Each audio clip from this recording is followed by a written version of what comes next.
So, breaking news, Forest have officially put a bid in for Mateta from Crystal Palace. Has Parish checked his emails though? Welcome to your transfer news.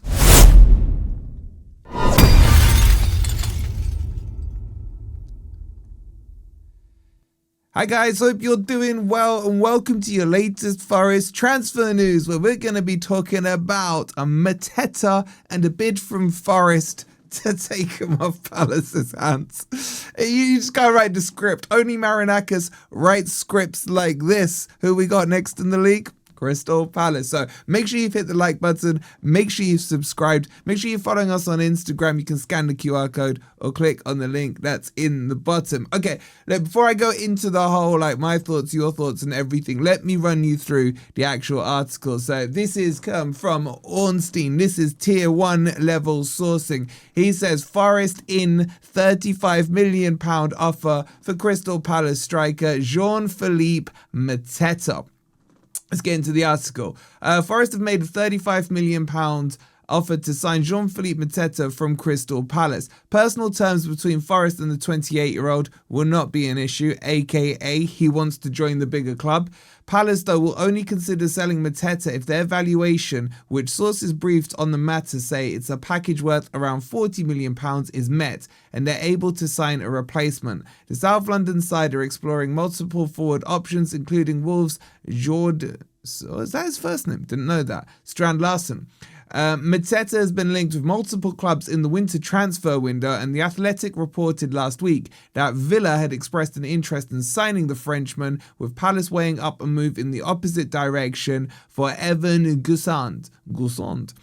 Villa are close to sealing the arrival of former Chelsea striker Tammy Abraham for Besiktas. Serie A club Juventus also inquired about a move for Mateta, though The Athletic reported they were not prepared to meet Palace's valuation and opted to move on from their pursuit. The Italian side regarded the asking price as unrealistic due to Mateta's age and the fact he only has a year and a half left on his contract at Palace. Mateta had started all 23 of Palace Premier League games this season, scoring 8 goals, although he only has 2 in his last 11 league appearances. Then he goes on to talk about Forest have been actively looking for an attacking reinforcement this window. Chris Wood out. We know all the details from the Forest side, so we don't need to regurgitate it all. Obviously, Lorenzo Lucca's coming in as well for Napoli. A move for Mateta would represent another significant departure from Palace. I shouldn't laugh. We also saw club captain Mark Gahey join Man City on a fee of around £20 million earlier in the month.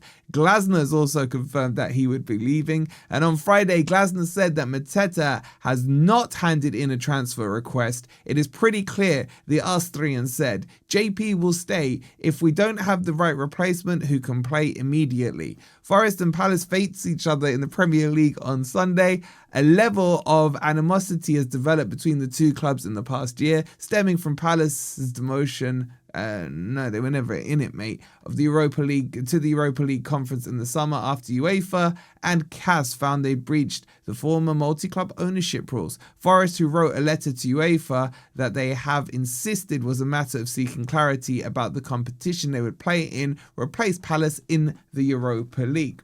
So then they go on to some analysis and stuff, but I think that you get the crux of the story. So the main news here is that Forest have put an official bid in for £35 million. Now, I think Palace will have to accept it because Juventus are not going to come in for him. Villa are getting Tammy Abrahams, and Forest are the biggest and better club anyway. So this is getting really serious right now. I think what they'll try and do is stall this till after the Forest Palace game, because could you imagine the scenes if we got this deal done before, say, Thursday, and he gets registered and scores a winner against Palace? Oh my God, man, that would be like the final nail in Steve Parish's coffin, surely, with the Palace fans. But we all know that they blame Marinakis for everything that's happened there. So the transfer window, just to clarify for you guys, closes on the 2nd at 7 p.m. We'll do a live running into it as we always do. And that day is the Monday, I think. Yeah, it's next Monday. So that's happening next week. So this deal has to be done anyway within the next 7 days if it's going to happen. We can't slow down on it at all. And then it would mean that we've got Mateta, who we could register in the Europa League after the group stage matches. So that's addition there. Obviously, we've lost Callum Owendo. And I really want him. I'm telling you, right, D's losing his head, the Palace fan, over at Back of the Nest. And it's hilarious because he's happy for him to go. He wants him to be sold, all this and all that. He's rubbish. He doesn't want to stay. Mateta's a goal scorer. Mateta's been banging him in. Mateta is Prem proven. That's the key thing here. Mateta fits the profile that works under Dyche and under any future manager that would come if Dyche was going in the summer. That's the difference between him and Lucca. Lucca, for me, is like 100% pure Dyche ball, whereas Mateta can play in a counter-attacking team, a possession build-up team, whatever direction we're going in. Now, he is 28, pushing 29. I don't have a problem with that.